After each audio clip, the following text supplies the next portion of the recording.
So hello people, this is your channel CATV and in this video we are going to do the tax audit. Tax audit में हमने GST audit कर लिया था, अब हम जो है इनकम टैक्स ऑडिट के Q&A करेंगे। तो ऑडिट अंडर फिस्कल लॉज है, राइट। उसमें भी हम एमसीक्यू तो करेंगे नहीं, एमसीक्यू के लिए तो सेपरेट सीरीज़ है, उस सीरीज़ में हम एमसीक्यू करेंगे। तो जिसको एमसीक्यू देखने हो वो एमसीक्यू की सीरीज़ देख ले। वैसे आपको इसमें ज़्यादा आपको एमसीक्यूज़ मिलेंगे, तो एमसीक्यू की सीरीज़ का जो वीडियो होगा वो भी अच्छा बड़ा होगा। देखो ABC तो कंसिस्टेंटली एस फॉलो करती है। अब टैक्स ऑडिट के दौरान बोर्ड ऑफ डायरेक्टर ने आपको बताया कि जो कंपनी का प्रॉफिट है हम प्रॉपर्ली अराइव हो चुका है। प्रॉपर्ली अराइव है मतलब कि हमने प्रॉपर्ली कैलकुलेट किया। एस भी जो है हम कंसिस्टेंटली फॉलो कर रहे हैं, तो हम एडजस्टमेंट क्यों करें? कोई एडजस्टमेंट करने की ज़रूरत नहीं है ICDS में। हम एस कंसिस्टेंटली फॉलो कर रहे हैं, प्रॉफिट भी सही तरीके से कैलकुलेट कर लिया गया है। तो स्टैंड तो सबसे पहले इनकरेक्ट है, ठीक है। तो is required to adjust the profit, उनको प्रॉफिट तो एडजस्ट करना पड़ेगा। अब ICDS की बात आ रही है, मतलब आपको DDT का सेक्शन 145 इस्तेमाल करना पड़ेगा। देखो 1 सेकेंड, हाँ। अब 145 सब सेक्शन 1 क्या बोलता है कि PGBP IFOS 1 second, PGBP IFOS इधर आप तो कैश से कैलकुलेट करो या मर्केंटाइल के अकॉर्डिंग रिकॉर्डिंग करो। तो इधर द कैश और मर्केंटाइल सिस्टम ऑफ अकाउंटिंग जो रेगुलरली एम्प्लॉय करते हैं उसको हम यूज़ करेंगे। तो PGBP IFOS में ऑप्शन है। फर्दर 145 सबसेक्शन 2 ये बोलता है कि सेंट्रल गवर्नमेंट ने नोटिफाई करे हैं ICDS जो फॉलो करने हैं क्लास ऑफ असेसिस को। 145(1) में ये बोलते हैं कि आप कंप्यूट कैश या मर्केंटाइल बेसिस पे कर सकते हो, mercantile system of accounting use कर सकते हो, बट रेगुलरली एम्प्लॉय होना चाहिए। 145(2) में जो बोला गया है कि सेंट्रल गवर्नमेंट ने ICDS इशू करे हैं, उसको फॉलो करना पड़ता है क्लास ऑफ असेसिस को। तो सेंट्रल गवर्नमेंट ने अपना पावर एक्सरसाइज किया जो 145(2) में दे के रखा था और 10 ICDS इशू करे हैं। तो जैसे कि 145(2) जो है इम्पावर करता है, तो अपनी पावर का यूज़ करते हुए 10 ICDS आपको पता है। तो ये जो 10 ICDS है ये सारे असेसिस को फॉलो करना है, अदर देन छोटे असेसी जो इंडिविजुअल HUF है who is not required to get their accounts audited. तो छोटे लोगों को नहीं ज़रूरत है, individual HUF non audited assessee की ज़रूरत नहीं है।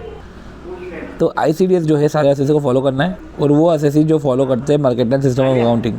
तो क्या बोल के रखा है कि 10 ICDS है to be follow by all assessee, तो उसमें इंडिविजुअल HUF नहीं होने चाहिए who is not required to get their accounts audited, और इनको फॉलो करना है mercantile system of accounting for the purpose of computation of income chargeable to okay income tax under the head PGBP and IFOS।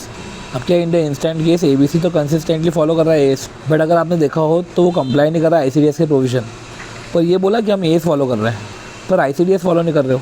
पर ICDS ने ये थोड़ी ना बोला है कि अगर तुम एस फॉलो करोगे तो ICDS फॉलो करने की ज़रूरत नहीं है। तो कंटेंशन तो इनवैलिड है। Concession limited engage in business of manufacturing thread, और कंपनी ने टर्नओवर 1.13 करोड़ डिसाइड किया है, सिलेक्ट किया है, जो भी है रिकॉर्ड किया है। बिफोर एडजस्टिंग ये एडजस्ट नहीं करा। तो देखो एक बार अपन एडजस्टमेंट देख लेते हैं। देखो टर्नओवर कैलकुलेशन में ऐसा है कि क्या चीज़ डिडक्ट होगी क्या चीज़ नहीं डिडक्ट होगी, हम समझ लो। पहले हम डिडक्ट की बात कर लेते हैं। तो ट्रेड डिस्काउंट माइनस हो जाता है और गुड्स रिटर्न भी डिस्कस हो जाते हैं, डिडक्ट हो जाते हैं। ट्रेड डिस्काउंट भी डिडक्ट हो जाता है। देखो जैसे trade discount allowed on sales invoice, ये बोला discount allowed on sales invoice and trade discount. See trade discount तो मिल गया हमको, और अदर डिस्काउंट में भी अगर वो सेल्स इनवॉइस में है तो डिडक्ट हो जाएंगे। अब जैसे कि कैश डिस्काउंट है, other then discount allowed in cash में हो तो ये डिडक्ट नहीं होगा, क्योंकि ये अदर देन वाला जो डिडक्ट नहीं होगा।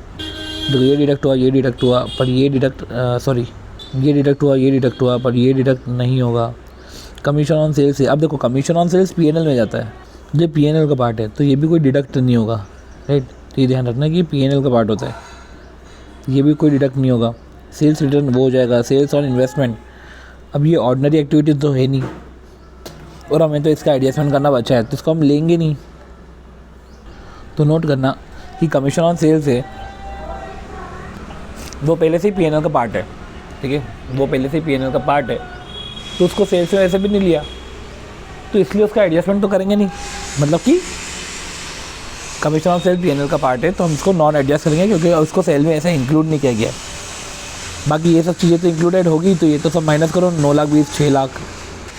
इनफैक्ट जो डिस्काउंट अलाउड है सेल्स इनवॉइस में वो भी तो माइनस होता है, तो 8,20,000 2,90,000 1,60,000। तो देखो ये सब माइनस करा, राइट। चलो अगला, ये तो GST का है क्वेश्चन।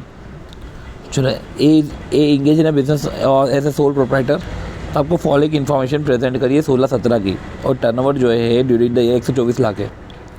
गुड्स रिटर्न स्टूडेंट डिस्पेट, गुड्स रिटर्न करें मतलब लेता कि 20 लाख तो मतलब 104 लाख हो गया। कैश डिस्काउंट जो कस्टमर को अलाउ कर रहे हैं 1 लाख फॉर प्रॉम्प्ट पेमेंट, ये प्रॉम्प्ट पेमेंट है, ये पेमेंट जल्दी करने के लिए है, ये इन्वॉइस में चार्ज नहीं होगा इसलिए माइनस नहीं होगा।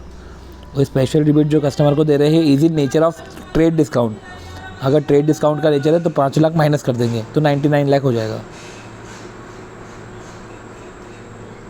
अब देखो ABC private limited and XYZ private limited companies हैं और पब्लिक का कोई सब्सटैंशियल इंटरेस्ट नहीं है, मतलब क्लोजली हेल्ड कंपनी है। तो ABC प्राइवेट लिमिटेड को कुछ प्रॉपर्टी रिसीव हुई है और प्रॉपर्टी में उसको XYZ के शेयर्स मिले हैं। देखो तो समझो, हमने ये टैक्स में पढ़ा है कि जब हमको शेयर की रिसिप्ट हो रही है और जो हमको रिसिप्ट ऑफ शेयर हो रहा है, मतलब ये कुछ प्रॉपर्टी रिसीव हो रही है, मतलब एसेट रिसीव हो रही है और बिना कंसिडरेशन के रिसीव हो रही है और इसकी फेयर मार्केट वैल्यू 50,000 से ज़्यादा है। तो इधर जो है कंपनी रिसीव कर रही है ना, कंपनी रिसीव कर रही है XYZ कंपनी के शेयर। तो देखो शेयर रिसीव हुआ है, फेयर मार्केट वैल्यू 50,000 से ज़्यादा है, तो कायदे से 56/7A लगना चाहिए, पर वो ओमिट हो गया है इसलिए 56/10 हो गया। अब ऐसे केस में जो है whole the aggregate market fair market value जो है आपकी इनकम है। पर अगर consideration less than fair market value होता, मतलब कि हमको अभी तो बिना कंसिडरेशन के रिसीव हुआ उसकी वैल्यू 50,000 से ज़्यादा है, पर अगर चलो कंसिडरेशन में रिसीव होता तो आपको फ्री में नहीं दिया पर आपको सस्ता दे दिया, तो वो जो डिफरेंस है वो डिफरेंस अगर एक्सीड होता तो ऐसे केस में वो भी IFOS में चले जाता। अब देखो कंक्लूजन, इधर IFOS है और जो है आपको रिपोर्टिंग करनी पड़ेगी। अब देखो आप टैक्स ऑडिट कर रहे हो और आपने टैक्स ऑडिट रिपोर्ट सबमिट कर दी और मैनेजमेंट ने नोटिस करा कि कुछ अपेरेंट मिस्टेक ऑफ लॉ है, तो अपेरेंट मिस्टेक ऑफ लॉ है, clear cut mistake of law है, तो इस कारण से अकाउंट्स को रिवाइज़ करने पड़ेंगे। तो क्या हम रिवाइज़ कर सकते हैं कि नहीं कर सकते? देखो ले देखे रिवीजन की बात हो रही है, revision of tax audit report. तो 44AB ने ले डाउन करे सर्टन प्रोविज़न और ये बोल के रखा है कि अगर टर्नओवर एक्सीड करता है स्टिपुलेटेड थ्रेशहोल्ड, तो ये बोल रहे हैं कि इफ़ असेसी जिसका टर्नओवर एक्सीड हो जाएगा, जो एक थ्रेशहोल्ड है, पर चलो टर्नओवर आपका एक्सीड नहीं हुआ, पर केसेस जहाँ पे आप डिक्लेयर कर रहे हो अपनी income less than the presumptive basis, क्या ऑब्लिगेशन है असेसी के ऊपर कि इनको अपने अकाउंट्स ऑडिट कराने हैं अगर ये सिचुएशन आती है तो, और पर्टिकुलर डेट के पहले इनको ऑडिट रिपोर्ट भी सबमिट करनी पड़ती है। तो अकाउंट्स ऑडिट करके रिपोर्ट सबमिट करनी पड़ती है। अब मुझे बताओ, जैसे अगर अकाउंट्स अमेंड हो रहे हैं तो क्या रिपोर्ट भी अमेंड होगी? हाँ, तो कम कुछ सर्कमस्टेंसेस है कि जब जो है रिवीजन हो सकता है, तो ये बता के रखा है कि रिवाइज ऑडिट रिपोर्ट जो फर्निश करा है वो रिवाइज हो सकता है इफ़ ये पूरा अब ये आया इंपॉर्टेंट काम, तो कि if there is payment by such person, अगर पेमेंट करा है पर्सन ने रिपोर्ट फर्निश करने के बाद जो रीकैलकुलेशन शो कर रहा है विच नेसेसिटेड, वो शो कर रहा है रीकैलकुलेशन ऑफ डिसअलाउंस, कि मैंने तो कुछ पे कर दिया है, वो जो मेरा पे करना है ना वो शो कर रहा है कि अब आपको रीकैलकुलेशन करना पड़ेगा जो आपने डिसअलाउ करा। तो देखो पेमेंट कब किया? Payment after furnishing of report. तो payment after furnishing of report, after furnishing of report अगर आप कुछ पेमेंट कर रहे हो और पेमेंट कर रहे हो विच नेसेसिटेड रीकैलकुलेशन ऑफ डिसअलाउंस, तो ऐसे केस में रिवाइज रिपोर्ट बनेगी। और ये जो रिवाइज रिपोर्ट है रेलेवेंट असेसमेंट ईयर के पहले सबमिट करना है, before the end of relevant assessment year. मतलब समझ लो कि सपोज़ करो कि यह मार्च है और आपका जो है 30 सितंबर आपका क्या हो गया, पर्टिकुलर ईयर हो गया आपका, डेट हो गया आपका filing of audited financial statement, audit report file करने की डेट 30 सितंबर। उसके बाद अगर कुछ आपने रिपोर्ट सबमिट, आपने कुछ एक्सपेंडिचर करे हैं which need to recalculation of disallowance, तो ऐसे केस में 31 मार्च, अगले साल के 31 मार्च से पहले आपको रिवाइज रिपोर्ट सबमिट करनी पड़ेगी। और payment made which necessitated recalculation of disallowance. चलो ये भी कंपनी जिसमें पब्लिक सब्सटैंशियल इंटरेस्ट नहीं है, कंपनी ने शेयर इशू करे हैं रेसिडेंट को। सी इसके पहले वाले क्वेश्चन में क्या आ रहा था कि उसको रिसीव हुई है कुछ प्रॉपर्टी, इधर तो बोल रहे हैं कि शेयर इशू करे हैं रेसिडेंट को, तो इधर कुछ रिसीव नहीं हुआ है और कंपनी ने शेयर इशू करे रेसिडेंट को। और हमने भी ये लिखा है कि अगर क्लोजली हेल्ड कंपनी, ठीक है, receive from resident person any consideration, आप शेयर्स इशू करोगे तो रेसिडेंट पर्सन आपको कंसिडरेशन देगा। अगर कंसिडरेशन फेस वैल्यू से ज़्यादा है तो कोई दिक्कत नहीं, पर फेयर मार्केट वैल्यू से ज़्यादा है तो IFOS हो जाएगा बचा हुआ। और यही हुआ है कि फेयर मार्केट वैल्यू से ज़्यादा कंसिडरेशन रिसीव हुआ है, 20 रुपये इंटू 1 लाख, 20 लाख IFOS हो जाएगा। तो इन दिस केस ये पूरा उन्होंने केस बताया। फिर ये बोला कि टैक्स ऑडिटर को डिटेल्स फर्निश करनी पड़ती है अंडर क्लॉज 29 कि एसएससी रिसीव करा consideration for issue of share और एक्सिट करा फेयर मार्केट वैल्यू। 56(2)(7) भी प्रोवाइड करता है कि अगर company not being a company जिसमें पब्लिक सब्सटैंशियल इंटरेस्ट है, अगर रिसीव करती है कंसिडरेशन रेसिडेंट से exceed the fair market value, तो वो रिमेनिंग IFOS में जाता है। तो कंपनी जिसमें पब्लिक का सब्सटैंशियल इंटरेस्ट नहीं है, reporting under this clause is to be done only for corporate assessee. Okay, ये सिर्फ कॉर्पोरेट एसएससी के लिए है। ऑब्वियसली बात है क्योंकि क्लोजली हेल्ड कंपनी बोला गया है। तो क्या बोला गया है कि ऑडिटर को should obtain from audited list containing details of share issued. देखो अगर आपको बताना तो है ही, तो आपने कितने शेयर इशू करे हैं, तो ऑडिटर को ऑब्टेन करना चाहिए लिस्ट ऑफ शेयर जो इशू करे हैं to any person being a resident and verify the same from books of account. इसे देखो टैक्स ऑडिटर को तो इधर डिटेल फर्निश करनी पड़ेगी। तो tax auditor is required to furnish the details of share issued under clause 29। The contention management of the company behind non reporting that it is a normal issue. तो ये तो acceptable नहीं है, तो गलत बोल दिया था वैसे भी आपने। अब देखो क्या लिखा हुआ है कि while doing tax audit, while doing tax audit, ये आपको दिखा कि जो ग्लू प्राइवेट लिमिटेड है जिसको रिसीव हुए 9000 शेयर्स, तो जिस कंपनी का कर रहे थे उस कंपनी को रिसीव हुए 9000 शेयर्स। मार्केट वैल्यू जो है 90,000 है on the date of transfer, price 45,000 है और एक दूसरी कंपनी से मिले हैं। देखो इसमें हम क्या कर रहे हैं, हमने ये पढ़ा है देखा जाए तो कि हमें एक कंसिडरेशन रिसीव हो रहा है रेसिडेंट पर्सन से। अब इधर भी अगर हम देखें तो स्टिक ने इशू कर रहे हैं ग्लू को और मार्केट वैल्यू 90,000 है और प्राइस 45,000 है, तो इधर ये वो तो नहीं आएगा। अब management of Glue Private Limited maintain that the transaction was as per the terms of negotiation, और उसको टैक्स ऑडिट रिपोर्ट में नहीं जाना चाहिए। देखो इधर तो वैसे भी रिसीव हो रहा है, तो इधर तो गिफ्ट की बात हो रही है। अब गिफ्ट आपको जो है सस्ता मिल रहा है, आपको ये नहीं बोल रहे कि फ्री मिल रहा है। मार्केट वैल्यू 90 है, प्राइस 45,000 है, तो गिफ्ट आपको मिल रहा है उसकी प्राइस 45,000 है। तो क्लॉज 28 क्या बोलता है कि अगर एसएससी ने प्रॉपर्टी रिसीव करी है बीइंग अ शेयर, तो देखो एसएससी ने रिसीव करी है property being a share of a company, और एक कंपनी के शेयर रिसीव हुए हैं। देखो हमने तो सिर्फ यही पढ़ा था कि कंपनी के शेयर रिसीव हुए हैं, पर ये तो बोल रहे हैं कि कंपनी के शेयर रिसीव हुए हैं वो कंपनी जिसमें पब्लिक का सब्सटैंशियल इंटरेस्ट नहीं है, इन द सेंस की प्राइवेट लिमिटेड कंपनी की बात कर रहे हैं। तो बिना कंसिडरेशन या इनएडिक्वेट कंसिडरेशन, सस्ता मिले या गिफ्ट में मिले, तो provide that firm and company not being a company जिसमें पब्लिक का सब्सटैंशियल इंटरेस्ट है। देखो इधर बोल के रखा है एसएससी हैज़ रिसीव्ड, और सेक्शन 56 सबसेक्शन 2 क्या बोलता है, फर्म और कंपनी। तो firm and company not being a company जिसमें पब्लिक का सब्सटैंशियल इंटरेस्ट है, रिसीव करते शेयर्स ऑफ अ कंपनी। तो वही कि अगर firm and company not being a company जिसमें इन विच पब्लिक का सब्सटैंशियल इंटरेस्ट है, मतलब कि फर्म एंड प्राइवेट कंपनी अगर रिसीव कर रही है in any previous year any property being a shares of a company not being a company in which public का सब्सटैंशियल इंटरेस्ट, बिना कंसिडरेशन के या फ्री में, और अगर एग्रीगेट हो जाता है 50,000 से ज़्यादा, तो आप वो रिपोर्ट करो। अब देखो while conducting the tax audit of an company, आपने ऑब्जर्व करा है that it made an escalation claim करा, और escalation claim one of its customer को करा, मतलब कि कॉन्ट्रैक्ट कर रहा होगा और एस्केलेशन क्लेम उसको रिसीव हुआ, बट उसको इनकम जैसा अकाउंट ही नहीं किया। तो सही है ना, अगर उसको इनकम जैसा अकाउंट नहीं किया तो रिपोर्टिंग करने की ज़रूरत नहीं है। तो देखो पॉइंट ये है कि अगर एस्केलेशन क्लेम करना नहीं, उसका एक्सेप्टेंस हम रिपोर्ट करते हैं। इधर दिख रहा है कि आपको एक्सेप्टेंस नहीं दिख रहा, तो आपको रिपोर्ट नहीं करना। तो एस्केलेशन क्लेम एक्सेप्टेड उसको रिपोर्ट किया जाता है। तो पहले तो ये उन्होंने ये बोला कि 60 जो क्लॉज में क्या बोल के रखा है, फिर उन्होंने ब्रेक डाउन करा कि जो एस्केलेशन क्लेम है एक्सेप्टेड का मतलब ये होता है कि एक्सेप्ट कर लेना, एग्री हो जाना।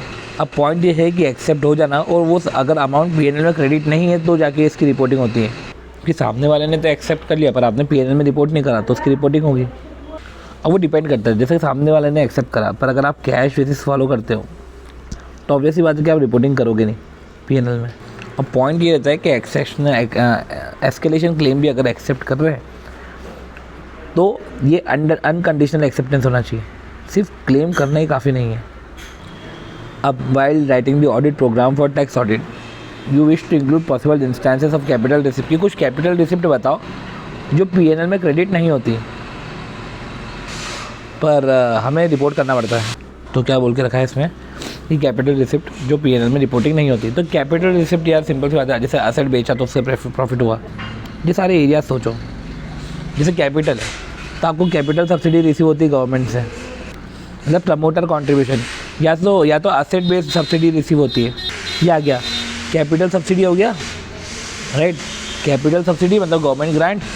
एसेट बेस्ड सब्सिडी हो गई, फिक्स्ड एसेट इन्वेस्टमेंट को सेल करा। ये कहते हैं compensation for surrendering certain right, कि आप अपने राइट अपना अधिकार किसी को सरेंडर कर रहे हो और आपको कंपनसेशन मिल रहा है। ये पर्टिकुलर 4 एग्जाम्पल थे, बाकी फालतू का एग्जाम्पल था। देखो अब क्या है कि ये अगला क्वेश्चन भी ना कैपिटल रिसिप्ट के ऊपर ही है कि वैसे इजी क्वेश्चन है कि कौन कौन से कैपिटल रिसिप्ट है जो पीएनएल अकाउंट में क्रेडिट नहीं हुए। तो आपने जो पहले पढ़ा कि कैपिटल सब्सिडी मिल रही है, फिक्स एसेट पे सब्सिडी मिल रही है, राइट, सेल ऑफ प्रॉपर्टीज़ है, इन्वेस्टमेंट है, साथ ही साथ अब पॉइंट ये आता है कि वो compensation by surrendering of right, ये सब भी है ना, ये सारी कैपिटल रिसिप्ट है। अब इस कैपिटल रिसिप्ट को पता करने के लिए ऑडिटर को क्या करना पड़ेगा, ये भी तो देखना पड़ता है ना हमको। जैसे कारों में रिपोर्टिंग करनी है, पर रिपोर्टिंग के लिए क्या करना पड़ेगा, वैसे ही इधर भी ऐसा ही है। अब देखो कैपिटल रिसिप्ट फाइंड करने का गाइडेंस, राइट। हमें तो क्या करना है कि amount not credited to PNL में जो क्रेडिटेड नहीं हुआ और वो कैपिटल रिसिप्ट है। अब वो जो पीएनएल में क्रेडिट नहीं हुआ है और वो कैपिटल रिसिप्ट है, तो फिर वो बैलेंस शीट में दिखाएगा, और बैलेंस शीट में फिर फ्री रिजर्व में तो दिखने से रहा, फिर ये कैपिटल रिजर्व में दिखेगा। तो देख लेते हैं। तो सबसे पहले तो ऐसे एक एज एन ऑडिटर आपको क्या करना चाहिए, ये कैपिटल रिसिप्ट को फाइंड आउट करने के लिए बिल्कुल से इंक्वायर करो मैनेजमेंट से, सिंपल सा। फिर सेकंड क्या है कि जब आप रिजर्व अकाउंट देखोगे, जो हमारी पूरी बात हुई थी कि आप रिजर्व अकाउंट देखोगे टू एसेट वेदर असेसी को कुछ रिसिप्ट हुई है क्या जो डायरेक्टली रिजर्व अकाउंट में क्रेडिट हुई। तो एक तरीके से आप देखो एक बार going through reserve account.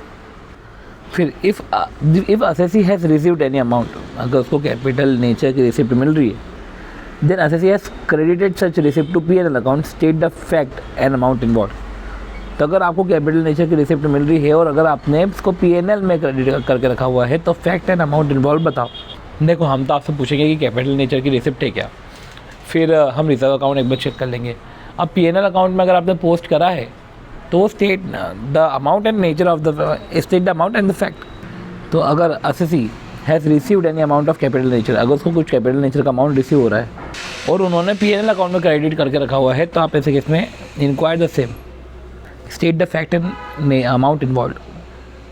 Then checking that any such receipt is accounted for in terms of method of accounting followed by SSE. Checking that any such receipt is accounted, कि जो रिसिप्ट हुई है कि any such receipt is accounted for. Checking that any such receipt is accounted for in terms of method of accounting. तो checking that any such receipt is accounted for in terms of method of accounting followed by the SSE. देखो management से पूछ लो, reserve account check कर लो, PNL में show करा है तो फैक्ट और state the fact and amount involve. तो देखो मैनेजमेंट से पूछ लो पहले कि कुछ कैपिटल रिसिप्ट हुई थी क्या। आपको तो क्या करना है, ये देखना है ना कि कैपिटल रिसिप्ट जो पीएनएल में क्रेडिट नहीं हुई, तो आप मैनेजमेंट से कैपिटल रिसिप्ट पूछ लो, रिजर्व अकाउंट चेक कर लो, पीएनएल अकाउंट में शो करा है तो state the fact and amount. और ये देखो कि कैपिटल रिसिप्ट जो है वो properly as per the method of accounting वो रिकॉर्ड करी कि नहीं करी। देखो सिंपल सी बात है कि इंक्वायर करना management say about the capital receipt की कितनी कैपिटल रिसिप्ट से जो पीएनएल अकाउंट में क्रेडिट नहीं हुई है, उनकी accounting as per the accounting standards हुई है कि नहीं हुई, जो आप नॉर्मल रेगुलरली फॉलो करते हो। रिजर्व अकाउंट देख लो, एंड पीएनएल अकाउंट में कुछ अगर ट्रांसफ़र करा है तो state the amount and fact. तो कुछ ऐसा खास नहीं था। फिर बाद में जीएसटी ऑडिट पे तो कुछ इतना अच्छा है, ओके जीएसटी ऑडिट पे नहीं है, सॉरी, लिखा हुआ है कि आप टैक्स ऑडिट करो प्राइवेट लिमिटेड कंपनी का, आपने देखा कि जीएसटी वैट प्रॉपर्ली डिपॉजिट नहीं कर रहे हो, पेंडिंग है, तो ईयर एंड पे पेंडिंग है 2017-18 के, हवर 100 लाख तो पे कर दिए थे एंड 50 लाख और पे कर दिए थे, पर अभी भी पेंडिंग है। मतलब 18-19 में पेंडिंग था 50 लाख और 19-20 में तो है ही नहीं। अब देखो GST payable for current financial year 18-19, तो देखो सबसे पहले समझो कि amount of GST tax payable on the last day of previous year, मतलब opening balance, as well as on the last day of current year, मतलब closing balance. Has to be report in tax audit report. लो, दोनों बताना पड़ता है आपको। तो देखो, pre existed on the first day, मतलब कि 200 लाख भी आप बताओगे ही बताओगे। तो देखो, पॉइंट ये है कि आपको बताना है कि जो पेबल है ऑन दी फर्स्ट डे, क्या वो अभी पे हुआ है कि नहीं पे हुआ है। देखो, तो पेबल था 200 में से 150 पे, 50 पे नहीं हुए, राइट। तो देखो, वो first day of previous year मतलब कि opening balance and but was not allowed in the assessment of any preceding previous year. आपका ओपनिंग में पेबल था, पर वो साथ ही साथ प्रीसीडिंग प्रीवियस ईयर में भी अलाउड नहीं हुआ। अब इधर अगर आप देखो तो ओपनिंग में था 200 लाख, राइट। तो कायदे से 200 लाख आना चाहिए, पर आपने 100 लाख 15 सितंबर को पे करा। तो अगर आपने 100 लाख 15 सितंबर को पे कर दिया, मतलब आपने रिटर्न के पहले पे कर दिया। अब जब रिटर्न के पहले पे कर दिया है, क्योंकि बोल के रखा ना 30 सितंबर आपकी रिटर्न की डेट है, और अगर आपको रिटर्न के पहले आपने पे कर दिया है तो ये तो अलाउड है प्रीसीडिंग प्रीवियस ईयर में। इसलिए जो आउटस्टैंडिंग है वो आउटस्टैंडिंग आपका 50 लाख आएगा, ठीक है। 100 लाख नहीं आएगा, सॉरी 200 लाख नहीं आएगा, 100 लाख आएगा। और अगर आपने उस ओपनिंग में से पे करा है, क्योंकि देखो ओपनिंग में आउटस्टैंडिंग था pre existent on the first day, but वो अलाउड नहीं है, but was not allowed in the assessment of any preceding previous year. तो प्री एग्जिस्ट करता था 200, पर हम 100 लेंगे, क्योंकि 200 में से 100 तो अलाउ हो चुका है, 100 अलाउड नहीं हुआ प्रीसीडिंग प्रीवियस ईयर में, उसमें से 50 पे कर दिया, वो 50 बचा है। अगर आप देखो तो जो हमारा 18-19 है, 18-19 में हमने एक तो 18 को पे कर दिया था 50 लाख, और 19 को पे कर दिया, नहीं 50 लाख पे करा 30/3/19 को, वो 50 लाख, और जो है 50 लाख पे करा 16/9 को। तो सी समझो 18-19 को आपने सब पे कर दिया, मतलब जब आप 19-20 की रिपोर्टिंग करोगे तो ऐसा कोई ओपनिंग बैलेंस नहीं है जो प्रीसीडिंग प्रीवियस ईयर में असेस नहीं हुआ, क्योंकि जो बचा हुआ 100 लाख था वो असेस हो चुका है। असेस हो चुका है इन द सेंस कि उसे पे कर दिया गया है। देखो समझो, जो 100 लाख में से 50 लाख तो पे कर दिया, 50 लाख जो है पे नहीं करा, और जो मार्च 19 के बाद पे करा। तो ऐसे केस में ये 50 लाख जो है ये not paid during the previous year, ये 50 lakh paid during the previous year. तो लिख लो यही सब चीज़ें। ये तो हो गया आपका pre existent on the first day और ये सब चीज़ें, राइट। अब GST payable of current financial year 18-19 100 lakh payable है। आउट ऑफ दिस 40 लाख जो है 25/5/18 को पे कर दिया, balance 60 lakh unpaid. GST payable है 100 lakh, out of this 40 lakh pay कर दिया था 25/5 को, बैलेंस 60, मतलब ये करंट की बात अब हम कर रहे हैं। तो देखो आपने कुछ इंकर करा जो है 100 लाख, उसमें 40 पे करा, बाकी पे करना बचा। तो इस तरीके से जो है जो करंट फाइनेंशियल ईयर में कुछ पेबल है वो 100 लाख है। तो आप तो 100 लाख बताओ, जिसमें से आपने 40 पे करा, 60 पे नहीं करा। तो यही सब बताया कि 100 लाख है, 40 पे कर दिया, 60 पे नहीं करा। तो अच्छा था, ये पर्टिकुलर क्वेश्चन भी अच्छा था। एक चीज़ इसमें कंसेप्ट समझ में आया कि जो first day of previous year में ओपनिंग आउटस्टैंडिंग है, तो ये भी देखना है कि वो असेस्ड नहीं हुआ है करंट ईयर में, was not allow as assessment in preceding previous year. जैसे कि 200 लाख आउटस्टैंडिंग था, तो 100 लाख तो असेस हो गया था ना, क्योंकि 100 लाख को रिटर्न के पहले पे कर दिया, तो वो पिछले साल डिडक्ट हो गया। इधर ये बचा हुआ 100 लाख नहीं हुआ था, इसलिए हमने इसको इधर 100 लाख माना। अच्छा क्वेश्चन था। इसका फ़ोटो मैं सेंड करता हूँ, मैं फ़ोटो इसमें अटैच करता हूँ। तो देखो इसका अगर आप देखोगे इधर इसके डायग्राम में, जैसे कि 17-18 में कोई से प्रीवियस ईयर में कुछ एक्सपेंडिचर हुआ, 18-19 में रिटर्न के पहले अगर आपने पे कर दिया है, तो ऐसे कि इसमें 26A में सिर्फ 100 आएगा, क्योंकि वो ओपनिंग आउटस्टैंडिंग था, पर वो उसमें से 100 लाख असेस हो चुका है प्रीवियस ईयर में। जो असेस नहीं हुआ है वो 100 लाख है। उसमें से अगर आपने कुछ पे करा है 35 लाख उस करंट ईयर में, तो ए वाले पोर्शन में 35 लाख जाएगा, बी में 65 जाएगा। यही 26A की बात हो गई, आपको समझ में आ जाएगा।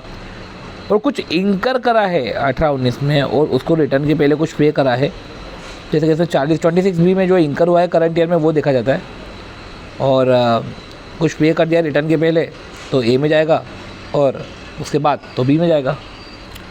चलो, और पीके तो टैक्स ऑडिट कर रहा है एमजी लिमिटेड का, और डिफरेंस ऑफ ओपिनियन है, मैनेजमेंट से डिफरेंस ऑफ ओपिनियन है। अब PK has to report whether statement of particulars in form 3CD are true and correct.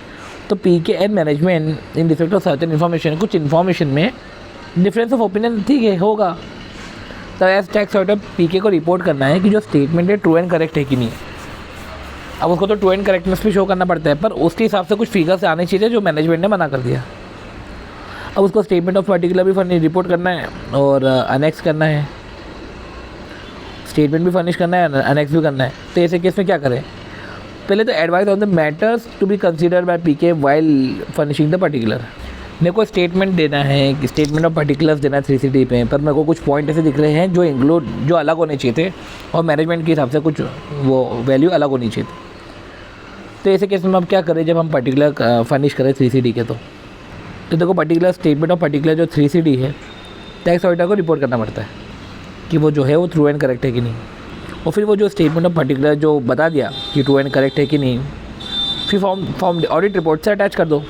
तो जब आप 3CD के पर्टिकुलर फर्निश करो तो टैक्स ऑडिटर को एडवाइस कुछ दी गई है टू कंसीडर द फॉलोइंग, जैसे कि if a particular item of income expenditure अगर वो एक से ज़्यादा क्लॉज में कवर है in the statement of particulars, care should be taken to make a suitable cross reference to such items.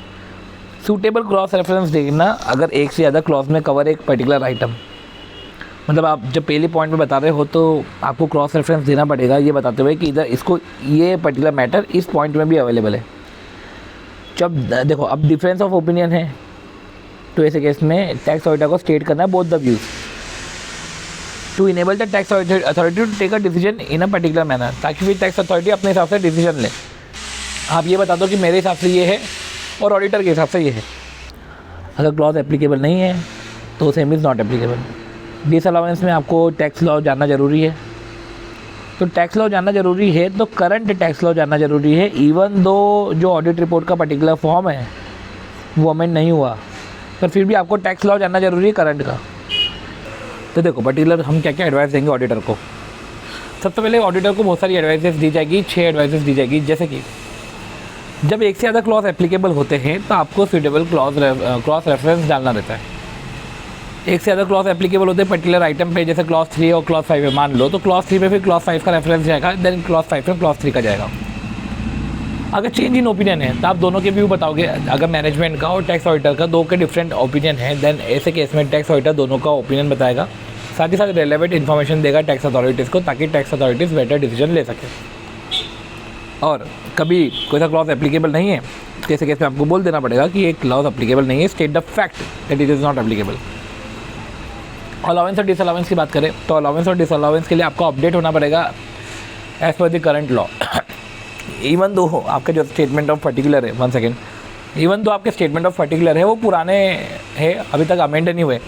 जैसे आप इधर देखो स्टेटमेंट ऑफ पर्टिकुलर में आपको अभी भी 56 to 7B के बारे में बता के रखेंगे, पर आपको समझना होगा कि 56 to 7A तो सॉरी 7A और 7B, तो ऐसे कैसे 56 to 7A तो हट ही गया ना, फिर भी टैक्स ऑडिट रिपोर्ट में बता रहे।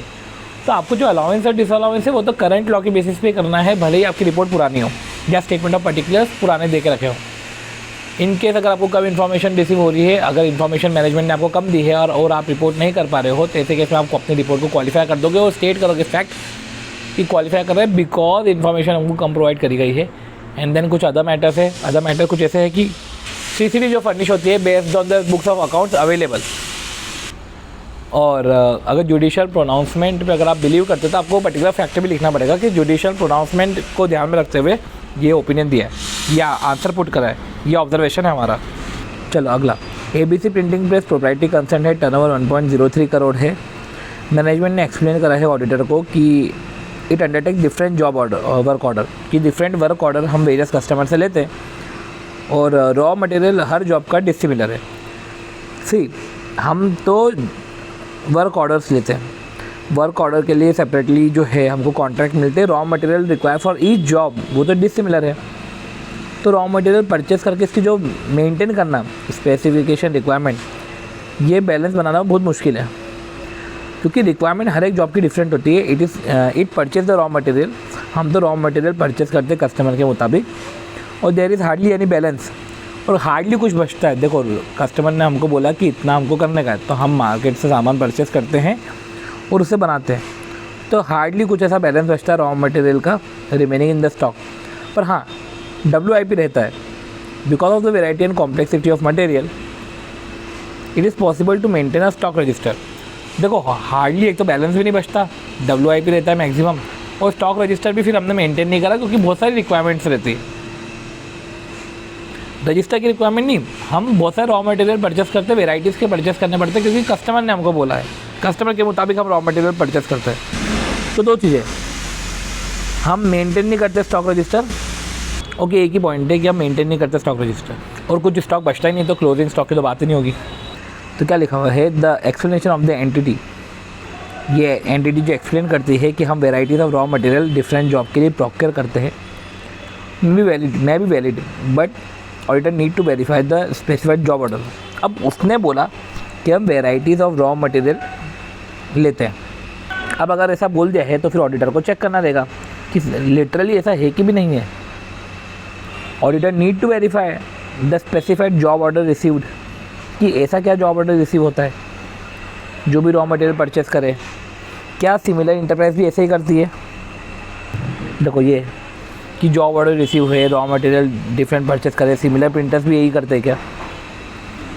उसके अकॉर्डिंग अगर आपने स्टॉक रजिस्टर, देखो एट द सेम टाइम ही has to report and certified about the details of stock and account book maintain, तो अकॉर्डिंगली वो सर्टिफाई करेगा।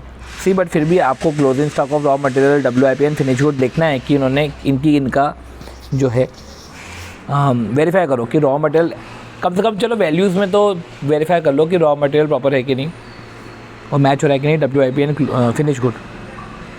और अगर आपने रजिस्टर मेंटेन नहीं करा है तो आप रीज़न के साथ बता दो कि आपने रजिस्टर क्यों नहीं मेंटेन करा।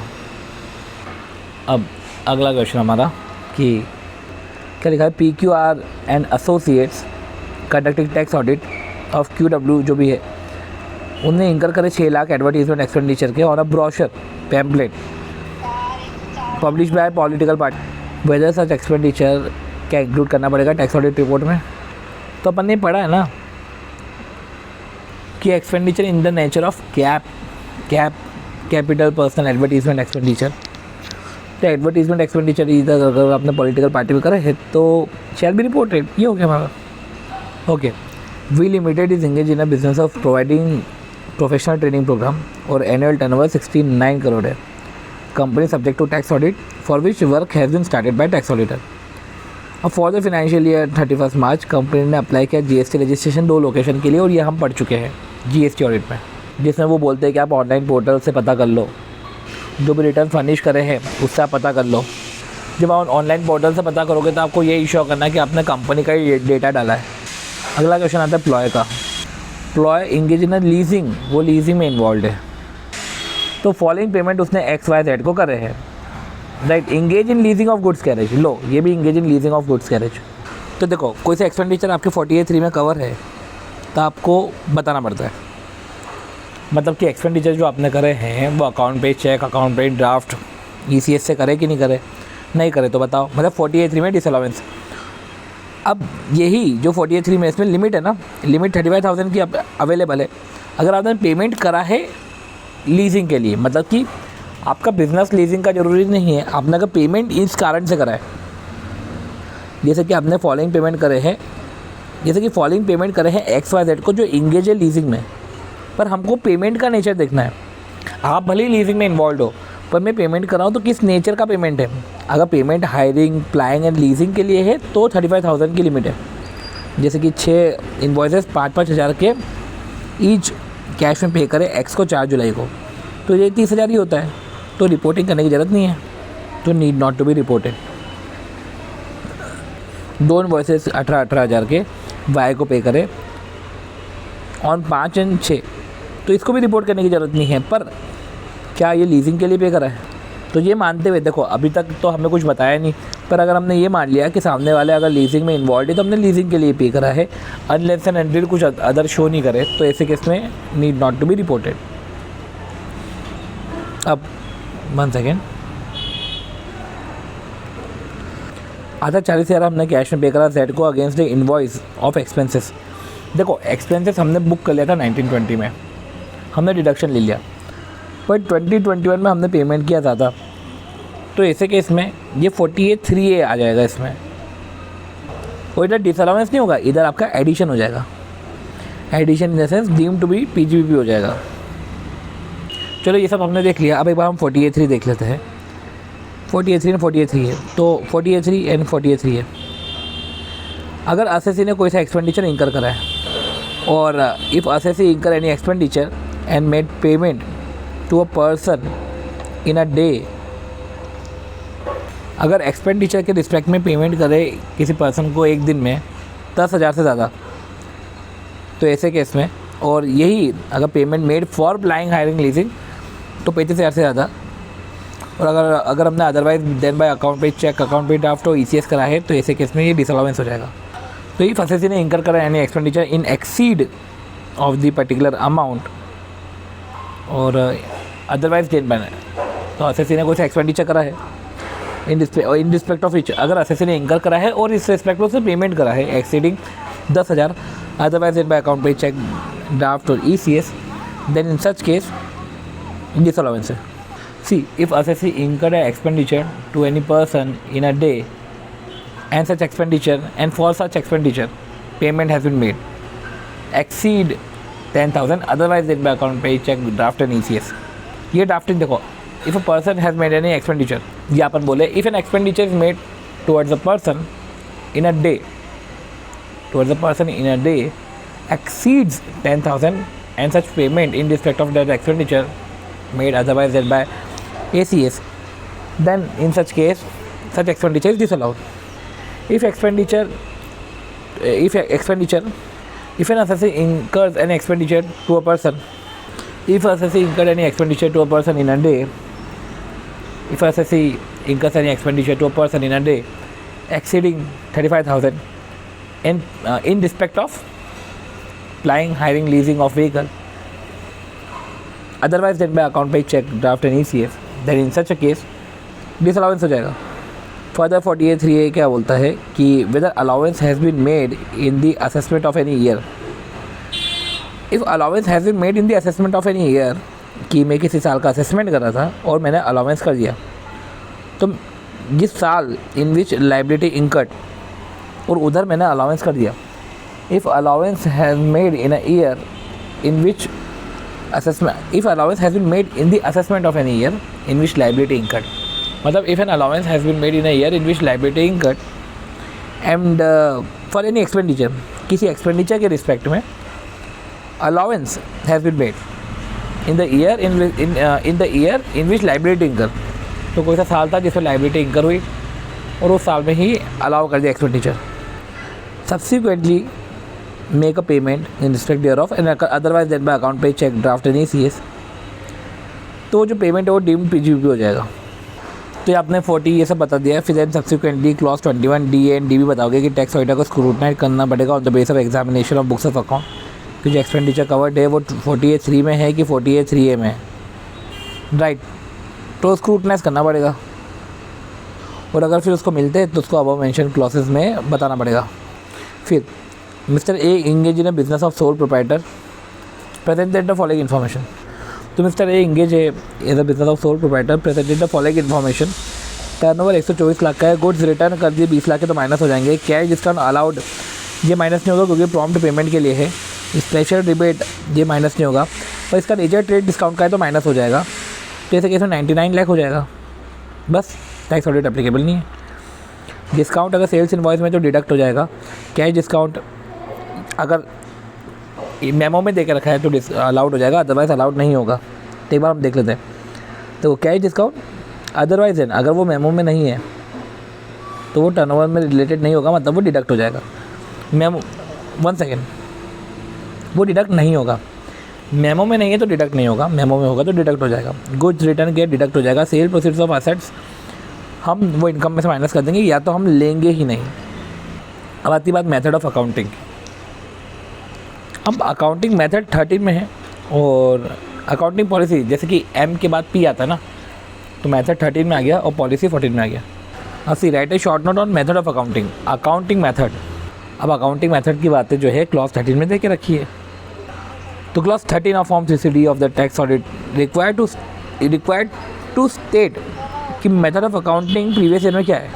तो clause 13 of form 3CD of the tax audit required to state clause 13 में आपको मेथड ऑफ अकाउंटिंग बताना पड़ता है।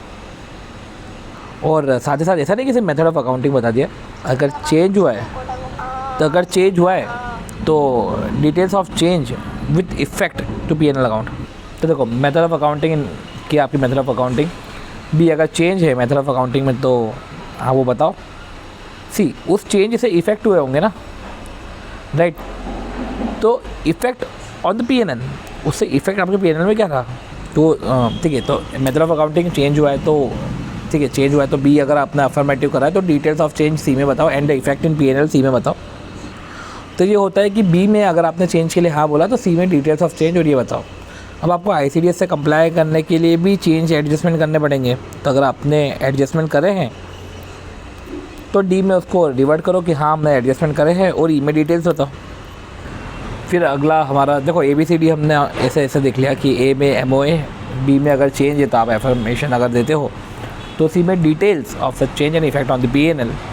और अगर आपने P&L को एडजस्ट करा ICDS के मुताबिक तो डी में आप बताओ और ई में आप बताओ कि किस तरीके से आपका प्रॉफिट में इफेक्ट आया है। अब ABC printing press property concern है, टर्नओवर जो है अब 1.03 करोड़ है। मैनेजमेंट ने एक्सप्लेन करा कि वो जो है डिफरेंट जॉब वर्क ऑर्डर्स लेते हैं। देखो उनके जॉब वर्क ऑर्डर्स रहते हैं, उस वर्क ऑर्डर के हिसाब से हम रॉ मटेरियल परचेस करते हैं, तो उसके स्पेसिफिकेशन के हिसाब से हम परचेस करते हैं। तो बैलेंस बचता ही नहीं है, पर हाँ वर्क इन प्रोग्रेस रहता है। कॉम्प्लेक्सिटी और मटेरियल कितनी ज़्यादा है कि हमने स्टॉक रजिस्टर भी मेंटेन नहीं करा। देखो ऐसा है कि बुक्स ऑफ अकाउंट तो आपको मेंटेन करना रहता है और बुक्स ऑफ अकाउंट में स्टॉक रजिस्टर भी आता है। बट अगर एंटिटी ने एक्सप्लेनेशन दिया है कि वो variety of raw material use करते हैं और जॉब के अकॉर्डिंग वो रॉ मटेरियल परचेस करते हैं, तो ऐसे केस में ऑडिटर को वेरीफाई करना पड़ेगा कि जो जॉब ऑर्डर्स आते हैं, जो रॉ मटेरियल का प्रोक्योरमेंट है, और सिमिलर प्रिंटिंग इंटरप्राइज भी क्या इस तरीके से ही प्रोक्योर करती है। सिमिलर प्रिंटर्स क्या करते हैं, कस्टम्स क्या है, कस्टमरी प्रैक्टिसेस क्या है। तो आपको जो है रिपोर्ट तो करना पड़ता है कि whether the details of stock account balance ये मेंटेन हुए कि नहीं, मतलब आपको बुक्स ऑफ अकाउंट मेंटेन हुई कि नहीं ये आपको बताना पड़ता है। साथ ही साथ ये मैन्युफैक्चरिंग कंसर्न है तो आपको क्वांटिटेटिव डिटेल्स देनी पड़ती है ऑफ प्रिंसिपल आइटम्स कि raw material WIP finish good, तो उनके प्रिंसिपल आइटम्स की क्वांटिटेटिव डिटेल्स देनी पड़ती है। पर अगर आप डिटेल्स अगर प्रॉपर्ली मेंटेन नहीं है तो आप डिटेल्स तो प्रोवाइड कर नहीं पाओगे, तो आप ये फैक्ट जो है बता दो of non maintenance of stock register. अब एक कोऑपरेटिव सोसाइटी है जिसको रिसिप्ट है 1 करोड़ से ज़्यादा, ठीक है, और get its account audited by a person eligible to do audit, तो उसने जो है ऑडिट अकाउंट्स ऑडिट करवाए जो एलिजिबल है ऑडिट करने के लिए कोऑपरेटिव सोसाइटी एक्ट के अकॉर्डिंग। पर वो CA नहीं है, पर कोऑपरेटिव सोसाइटी एक्ट में अलाउड करके रखा है। तो whether such audit report can be furnish as tax audit report. तो देखो वो audit report tax audit report होगी क्या, तो आपको समझना पड़ेगा कि वो ऑडिट रिपोर्ट, ठीक है, can be furnish as tax audit report. तो टैक्स ऑडिट रिपोर्ट में अकाउंटेंट जारी करते हैं, अकाउंटेंट में उसका मतलब होता है चार्टर्ड अकाउंटेंट, राइट। तो पर्सन जो चार्टर्ड अकाउंटेंट नहीं है तो वो कोऑपरेटिव सोसाइटी का ऑडिट कर सकता है, बट टैक्स ऑडिट तो नहीं कर पाएगा। तो वो audit report as a tax audit report submit नहीं हो सकती। तो an auditor during the course of audit वो रूटीन चेकिंग करेगा, बुक्स ऑफ अकाउंट देखेगा, कैश एंड मर्केंटाइल अकाउंटिंग क्या फॉलो करा है, वाउच करेगा ट्रांजेक्शन, ऑब्टेन करेगा ट्रायल बैलेंस, चेक करेगा बैलेंस शीट P&L। क्या टैक्स ऑडिट रिपोर्ट रिवाइज कर सकते हैं, हाँ तो हाँ रिवाइज कर सकते हैं।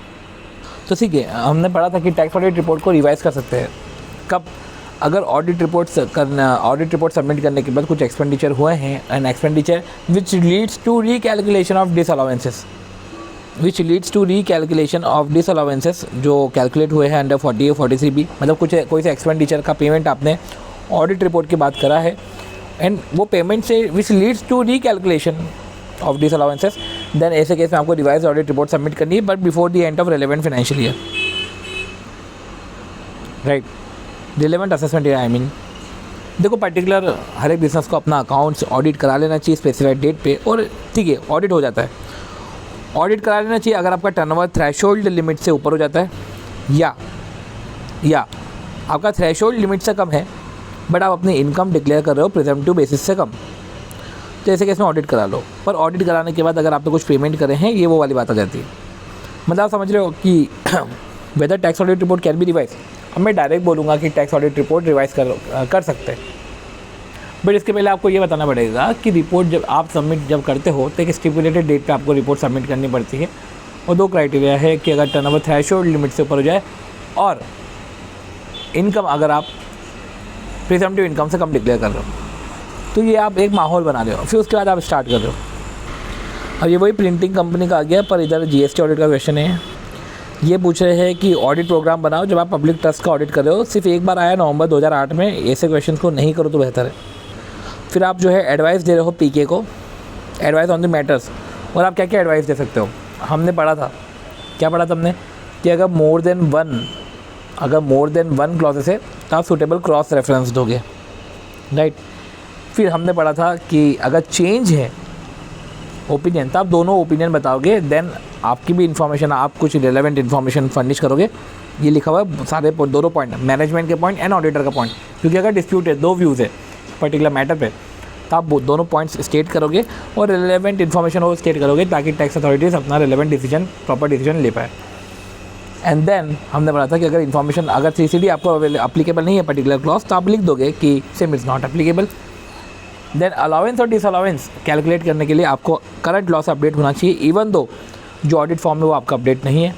अगर आपको कम इन्फॉर्मेशन मिल रही है तो मैनेजमेंट से कम इन्फॉर्मेशन मिली है तो आप अपनी रिपोर्ट को विथहोल्ड नहीं कर सकते, आप अपनी रिपोर्ट मॉडिफाई कर देना और रीज़न स्टेट कर देना कि हमने मॉडिफाई किया है due to less information available, less information provided by management. And कुछ अदर मैटर्स भी थे कि books, records, document, register, statement के बेसिस पे जो अवेलेबल है उसके बेसिस पे हम फर्निश करते हैं CCD के पर्टिकुलर्स। और इनफैक्ट अगर ऑडिटर बिलीव करता है रिलाई करता है जुडिशियल अनाउंसमेंट पे, तो उसको प्रोनाउंसमेंट पे, तो उसको पर्टिकुलर फैक्ट एंटर करना पड़ता है कि देखो मैं जुडिशियल प्रोनाउंसमेंट में बिलीव करता हूँ, तो ये वाला प्रोनाउंसमेंट मैंने यूज़ करा है ये ओपिनियन देने के लिए। चलो अगला क्वेश्चन कि ए प्रोप्राइटर है of the firm of ABC, a firm is expecting turnover 900 lakh. अब फर्म ने इधर सोल्ड करी लैंड एंड बिल्डिंग और कंसिडरेशन 15 लाख का है, स्टैम्प ड्यूटी 16 लाख की, मतलब समझ रहे हो स्टैम्प ड्यूटी से कम पे तो आपको रिपोर्ट तो करना पड़ेगा। तो आ जाओ आप क्लॉज 16 पे। क्लॉज 16 में हम समझते हैं, देखो क्या लिखा, क्लॉज 17 इनफैक्ट, पर 17 के साथ इन्होंने 29B भी ऐड करा है। तो देखो सबसे पहले हम बात करें कि वेयर यानी लैंड और बिल्डिंग और बोथ। देखो लैंड और बिल्डिंग की बात कर रहा है, वो प्लांट एंड मशीनरी इनकी तो बातें नहीं कर रहा। लैंड बिल्डिंग या दोनों ट्रांसफ़र करे हैं during the previous year for the consideration, और कंसिडरेशन जो है वो less than the stamp duty value है। तो ऐसे केस में आपको बतानी पड़ती है कि देखो ये प्रॉपर्टी है, हमको तो ये कंसिडरेशन मिला है और इसकी स्टैम्प ड्यूटी ये है, और ये बताना पड़ता है ऑडिटर को। तो चलो क्लॉज 17 तो समझ में आता है, पर क्लॉज 29B क्या है? ओके 29B वो गिफ्ट वाला आ जाएगा। और 29B क्या होता है कि where any amount is included. Okay एक बार अब हम देखते हैं 29B क्यों डाला इन्होंने। ये तो हमको समझ में आ गया कि tax auditor is required to furnish detail information, कि जो टैक्स ऑडिटर है उसको डिटेल इन्फॉर्मेशन फर्निश करनी पड़ती है अगर लैंड और बिल्डिंग और बोथ ट्रांसफ़र कराए ड्यूरिंग द प्रीवियस ईयर और less than the value adopted, जो वैल्यू अडॉप्ट करी ना उससे कम में ट्रांसफ़र कराए, तो आपको प्रॉपर्टी कितना कंसिडरेशन आपको रिसीव हुआ, कितना अडॉप्टेड था। अब लिखा है कि with the provision of second provision to subsection 1 of 43CA या 4th प्रोविजन। ओके तो आपको ये एप्लीकेबल है कि नहीं है। अब ये तो चलो ठीक है, ये तो आपने कर दिया कि आपने स्टैम्प ड्यूटी से कम पे अगर बेचा है, कंसिडरेशन आपको कम रिसीव हुआ है, तो आपने ये बताया, राइट। अब ये तो हमको रिपोर्ट करना पड़ता है, पर उसके लिए ऑडिटर को करना क्या पड़ता है, मेहनत क्या करनी पड़ती है, उसको मैनेजमेंट से ऑब्टेन करनी पड़ती है सारी प्रॉपर्टी की लिस्ट। क्या मेरे को प्रॉपर्टी की लिस्ट बताना जो आपने बेची, तो प्रॉपर्टी की लिस्ट ऑब्टेन करोगे विच वॉज सोल्ड, और आप टू गेट टू नो आपको वैल्यू अडॉप्टेड जो स्टैम्प ड्यूटी वैल्यू निकालने की, तो आपने प्रॉपर्टी की लिस्ट ले ली, वेरीफाई कर दिया फ्रॉम द स्टेटमेंट ये प्रॉपर्टी की लिस्ट है, और वेरीफाई कर लो फिनेंशियल स्टेटमेंट से। फिर ये भी देख लो कि जो कंसिडरेशन रिसीव्ड है वो सेल्स डीड के हिसाब से समझ में आ जाएगा और स्टैम्प ड्यूटी वैल्यू वो भी समझ में आ जाएगा। तो लिस्ट ऑफ प्रॉपर्टी मंगवा ली, रजिस्टर्ड सेल डीड की कॉपी मंगवा ली, रेलेवेंट डॉक्यूमेंट्स जो आपको ज़रूरी है मंगवाना वो भी मंगवा लिए, क्योंकि रजिस्टर्ड डीड में जो वैल्यू देखे रखी है वो आपकी स्टैम्प ड्यूटी वैल्यू होगी। देखो तो आपने प्रॉपर्टी की लिस्ट मंगवाई और आपने वेरीफाई कर ली प्रॉपर्टीज़ को कि ये प्रॉपर्टीज़ सारी की सारी रिकॉर्ड में है कि नहीं। तो auditor should obtain list of properties transfer.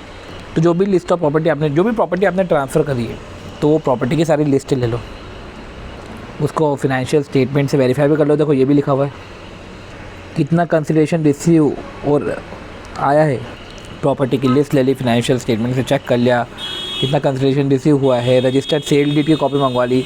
अगर आपको रेलेवेंट डॉक्यूमेंट्स चाहिए तो रेलेवेंट डॉक्यूमेंट भी ले लो, इससे आप पता कर लो सब। और फिर ये भी देख लो कि 43 CA और जो भी है 56 का कंप्लायंस कराए कि नहीं कराए।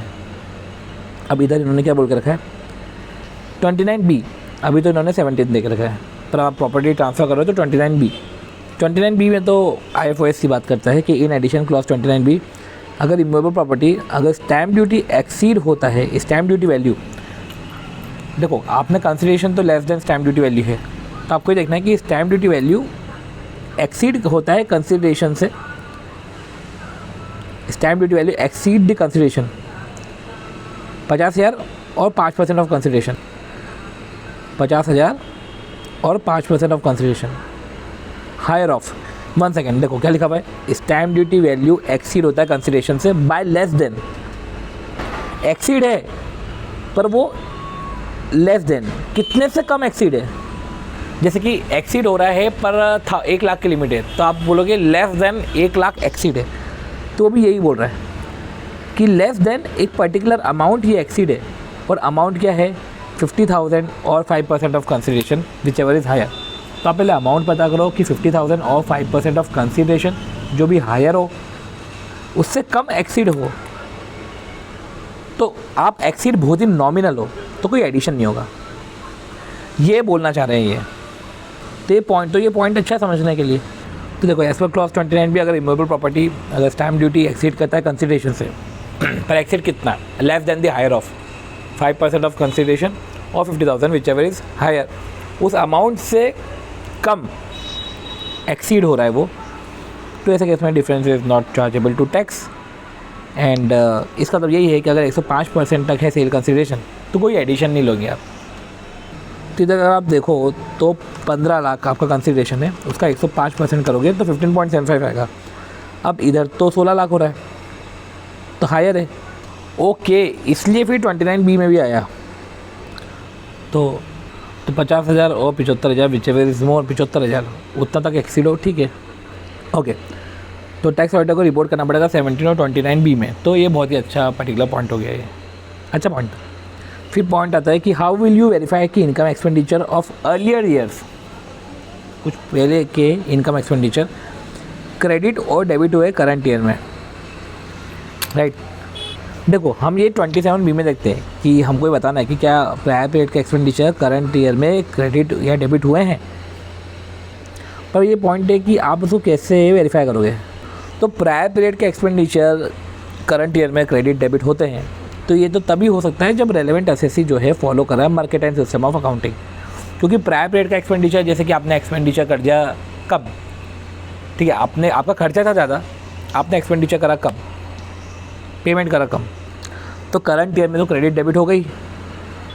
तो प्रायर पीरियड के एक्सपेंडिचर करंट ईयर में क्रेडिट डेबिट हो सकते हैं, क्योंकि कैश होता, तो कैश में तो जब एक्सपेंडिचर हो, जब पेमेंट हो रहा हो तब करते हैं। पर इधर क्या होता है मर्केंटाइल में कि प्रायर पीरियड के एक्सपेंडिचर्स भी करंट ईयर में हो सकते हैं।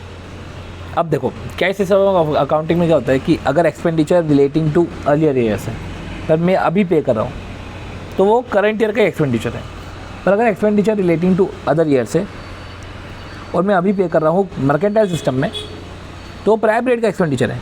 तो देखो ये पर्टिकुलर हमने क्वेश्चन करा, फिर बाकी तो जीएसटी ऑडिट के क्वेश्चन थे, ये तो हमने देख ही लिए थे, अच्छे खासे क्वेश्चन ये भी थे, तब कुछ ज़्यादा बचेगा नहीं। 9C ठीक है, एनुअल रिटर्न था, फिर MCQs आ गए हैं, ये MCQs आ गए हैं, ये आपको इधर MCQs मिलेंगे, ओके।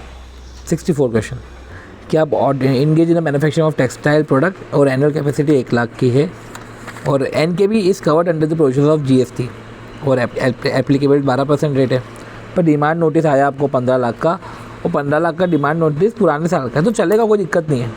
इन द सेंस कि आपको डिमांड रेज़ हुई है, भले करंट ईयर में रेज़ हुई है किसी भी साल में। तो देखो अगर आप ये नोट्स में देखो तो डिटेल्स ऑफ डिमांड रेज्ड और डिमांड या रिफंड ड्यूरिंग प्रीवियस ईयर, तो प्रीवियस ईयर में आपको डिमांड या रिफंड आया का ऑर्डर आया under any tax clause other than income tax की डिमांड रिफंड को छोड़ के, मतलब GST वाला भी इधर आता है, तो वो आप बताओ।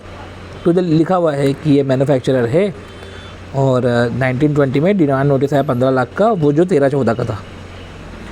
अब डिटेल्स ऑफ डिमांड रेस्ट आपको क्या क्या बताना पड़ता है कि ये डिमांड है, डिटेल्स ऑफ डिमांड रेस्ट और रिफंड इशूड जो भी है, पर वो अदर टैक्स लॉज में होना चाहिए, अदर देन इनकम टैक्स और वेल्थ टैक्स। इनकम टैक्स की डिमांड इधर नहीं आती। और फिर वही जो हमने पढ़ा था कि डिमांड और रिफंड ऑर्डर जो है वो अर्लियर पीरियड्स का भी हो सकता है, और आपको इस तरीके से शो करना है कि ये पर्टिकुलर एक्ट है, जैसे जीएसटी एक्ट, उसमें ये डिमांड और रिफंड ऑर्डर आया है, उसका नंबर होगा तो नंबर लिख देना, और किस तारीख का है, क्योंकि उस तारीख भी लिखनी पड़ती है, और किस फिनेंशियल ईयर का है। और ठीक है, तो इस एक्ट का पर्टिकुलर डिमांड ऑर्डर है, डिमांड ऑर्डर का नंबर होगा, तारीख होगा, किस अमाउंट का है, at adjustment of refund against demand. कुछ रिफ़ंड आपको चाहिए था तो वो डिमांड से आप एडजस्ट कर लो, जैसे कि 1000 का डिमांड है, 20 का रिफ़ंड है, तो आपने वो एडजस्ट करा, तो सब भी लिखते हुए फिर दिमाग दे दो। अब आता है क्वेश्चन नंबर 65। अब क्वेश्चन नंबर 65 में ये please state which of the following to be reported under 9C। Okay, तो 9C में किधर रिपोर्ट होगा, तो ये अपन नोट कर लेते हैं कि जो टेबल नंबर 5D होता है 9C के अंदर, उसमें डीम्ड सप्लाई है शेड्यूल 1 में, और शेड्यूल 1 में हमको पता है कि permanent transfer and disposal of business asset. See मैं क्वेश्चन ही नहीं देख रहा हूँ, क्योंकि हमको ये सब चीज़ें नोट करनी है, हम टेबल थोड़ी ना याद करते रहेंगे। क्वेश्चन में जो टेबल दे के रखी है वो टेबल एक बार हम रट लेंगे कि permanent transfer and disposal of business asset, वो उस पर ITC अवेल हो चुका है, राइट। तो ये डीम्ड सप्लाई है, वो विदाउट कंसिडरेशन, ऑब्वियस सी बात। RCM के प्रोविजन तो 70 में जाते हैं। और शेड्यूल 3 के सप्लाईज, तो no supply include activities covered under schedule 3 which are neither a supply of goods और सर्विसेज। चलो ठीक है, ऐसा कुछ भी नहीं बोल के रखा है। टेबल 7 भी ओके, ये बता के रखा है कि टेबल 7 भी require deduction of exempted nil non GST supplies. Okay, तो ये 7 में चले जाएगा। ये सारा डेटा आप अपन लिख लो, ये सारी रिपोर्टिंग के हमने पॉइंट्स देख लिए, ठीक है। ये पॉइंट्स को हम जो है नोट डाउन कर लेते हैं GST ऑडिट वाले नोट्स में। तो ये पूरा हमने जो है GST ऑडिट के नोट्स में भी इसको इनकॉर्पोरेट कर लिया, राइट। सो फिर 68 क्वेश्चन है, ये भी MCQ है। तो MCQ तो है, मैंने आपको बताया था कि इसमें MCQs का आपको अबंडेंस मिलेगा। देन ये GST का है, जो हम GST में कवर कर चुके हैं, ये वापस MCQ आ गया, ये भी MCQ आ गया। ओके, ये टर्नओवर कैलकुलेशन है 72 करते हैं। देखो ये तो रिपीटेड है, अगर आप देखो तो टर्नओवर जो है 524 लाख से, गुड्स रिटर्न 20 लाख वो माइनस कर देंगे। कैश डिस्काउंट अलाउड है पर प्रॉम्प्ट पेमेंट है ना, तो ये माइनस नहीं करेंगे, क्योंकि ये कैश डिस्काउंट प्रॉम्प्ट पेमेंट का डिस्काउंट है। मेमो में होता तो माइनस करते हैं। Special rebate allowed to customer, पर वो नेचर ट्रेड डिस्काउंट का है तो माइनस कर देंगे। तो 524 में से 20 लाख माइनस हो गया, 5 लाख माइनस हो गया, तो 499 लाख हो जाएगा। देखो 499 लाख हो गया। फिर वापस से वही GST के रिस्पेक्ट में क्वेश्चन आ गया। और ओके, अब टैक्स ऑडिट की एप्लीकेबिलिटी का क्वेश्चन, और आखिरी क्वेश्चन बहुत ही अच्छा होगा, ये कर लेते हैं टैक्स ऑडिट की एप्लीकेबिलिटी का क्वेश्चन। अब हम DT तो पढ़ नहीं रहे, तो हमको टैक्स ऑडिट की एप्लीकेबिलिटी के लिए एक बार टैक्स ऑडिट का सेक्शन पर्टिकुलर देखना पड़ेगा। देखो अब हम जो है टैक्स ऑडिट के क्वेश्चन करते हैं कि UTN company is a chartered accountant firm जो प्रोवाइड करती है consultancy services. Low recently it got queries from the different clients with respect to applicability. In response to such query, UT Limited asked from them to details आप भेजो, total receipt की, total payment की, तब ये सब बताओ। और weather ठीक है, वेदर आप रिटर्न जो है नॉर्मल टैक्स प्रोविजन में फाइल करते हो कि प्रिजम्पटिव में फाइल करते हो, ये सब चीज़ें। तो उन्होंने आपको फॉलोइंग डिटेल दी। एक क्लाइंट है जिसका टर्नओवर 5 करोड़ है, 5 करोड़ से कम है, और कैश रिसिप्ट सिर्फ 5% तक है, और वो रिटर्न भी फाइल कर रहा है, ठीक है। और रिटर्न फाइल कर रहा है रेगुलर प्रोविजन में, तो अगर रेगुलर प्रोविजन में रिटर्न फाइल कर रहा है तो इस पर ऑडिट एप्लीकेबल नहीं होगा, ठीक है। टर्नओवर 5 करोड़ तक है, और कैश रिसिप्ट एंड पेमेंट दोनों 5% तक है, रिटर्न भी फाइल कर रहा है रेगुलर प्रोविजन से, तो टैक्स ऑडिट एप्लीकेबल नहीं है। अब टर्नओवर 1.8 करोड़ है, पर 1.8 करोड़ है, बट देखा जाए तो रिसिप्ट तो 5% से ज़्यादा हो गया, और इनफैक्ट ये बिजनेस इनकम भी प्रिजम्पटिव टैक्सेशन के हिसाब से डिक्लेयर करें तो कायदे से तो ऑडिट नहीं होना चाहिए। तो क्या लिखा हुआ है कि टर्नओवर भले ही 1 करोड़ से एक्सीड है, कैश रिसिप्ट भी 5 करोड़ से ज़्यादा है, बट आपने एक लिमिट के अंदर प्रिजम्पटिव टैक्सेशन दिखा, बट नहीं सॉरी, एक प्रिजम्पटिव टैक्सेशन की लिमिट जो 8% होती, but as the business income has been declared presumptive taxation के हिसाब से, सो टैक्स ऑडिट एप्लीकेबल नहीं है। फिर आता है कि 0.85 करोड़ है और कैश सिर्फ 6% है और ये सब है, पर आपने बिजनेस इनकम प्रिजम्पटिव के हिसाब से डिक्लेयर करी है during the last 2 previous year. तो 2 साल से आप प्रिजम्पटिव इनकम बता रहे हो, ठीक है। तो प्रिजम्पटिव इनकम बता रहे हो, 2 करोड़ तक का तो लिमिट है, आप प्रिजम्पटिव इनकम बता के कर सकते हो। पर करंट प्रीवियस ईयर में आपने लोअर दिखा दिया, तो मतलब आप ऑप्ट आउट हो गए। अब आप ऑप्ट आउट हो गए हो तो देखो, आपने ऑप्ट आउट कर लिया क्योंकि आपने प्रिजम्पटिव इनकम में भी कम दिखाया, ठीक है। पर ऐसे केस में ऑडिट तब एप्लीकेबल होता है जब आपका इनकम बेसिक एग्जम्पशन लिमिट से ज़्यादा हो। आपने कम दिखाया पर आपकी इनकम बेसिक एग्जम्पशन लिमिट से कम है, तो ऑडिट एप्लीकेबल नहीं होना चाहिए। एक बार देख लेते हैं, देखो नॉट एप्लीकेबल। बिजनेस इनकम आपका प्रिजम्पटिव इनकम से कम है, but has it declare during last 2 previous year, but not been declare during current previous year, क्योंकि आप अभी नहीं बता रहे हो। But total income basic exemption limit से कम है तो ऑडिट एप्लीकेबल नहीं होगा। एंड अगला यही आता है कि 3.2 करोड़ है और आपने बिजनेस इनकम डिक्लेयर करी as per the presumptive taxation 44A। Last 4 साल से आप ये कर रहे हो, पर करंट प्रीवियस ईयर में आपने लोअर इनकम दिखाया तो कायदे से ऑडिट होना चाहिए। But total income basic exemption limit से कम है तो नहीं होगा, तो इधर भी नहीं होना चाहिए क्योंकि total income basic exemption limit से कम है। बट समझो, वो जो मैं आपको बोल रहा हूँ कि इनकम बेसिक एग्जम्पशन लिमिट से कम है, ये जो चीज़ें होती है ये सिर्फ 44AD के लिए है। क्या आपने प्रिजम्पटिव इनकम से कम दिखाया पर इनकम आपकी बेसिक एग्जम्पशन लिमिट से कम है, तो आपको जो है ऑडिट नहीं करवाना। पर उसके अलावा आपने डिक्लेयर करा total income as per the presumptive taxation 44AE और करंट प्रीवियस ईयर में आपने लोअर दिखाया, तो ऐसे केस में फिर हो जाएगा। सिर्फ वो 44AD के लिए रिलैक्सेशन है। तो इस तरीके से हमने टैक्स ऑडिट के सारे क्वेश्चंस ओवर कर रहे हैं, इनकम टैक्स ऑडिट के सारे क्वेश्चंस ओवर कर रहे हैं। होप सो आपको वीडियो अच्छा लगा होगा, और प्लीज़ अगर वीडियो अच्छा लग रहा है तो please do like the video, share the video, subscribe to the channel. And हाँ, अगर कंटेंट अगर अच्छा लग रहा है आपको कंटिन्यूटी देख के, आप प्लीज़ इसको लाइक कीजिए एंड कमेंट कीजिए जो भी आपको अच्छा बुरा लगा, एंड सब्सक्राइब तो कीजिए ही कीजिए। बेल नोटिफिकेशन का मैं आपको फोर्स नहीं कर सकता, क्योंकि हो सकता है कि बेल नोटिफिकेशन दबाऊँगा तो आप दबाओगे तो आपके फीड्स में आ जाए। अगर आप चाहते हो कि आपकी फीड्स थोड़ी सी इंटरटेनिंग हो तो ये थोड़ा सा एकेडमिक से तो आपको थोड़ा सा हैम्पर तो नहीं करेगा, आप स्क्रॉल कर लोगे, बट आपकी इच्छा हो, ठीक है। तो मिलते हैं नेक्स्ट वीडियो में।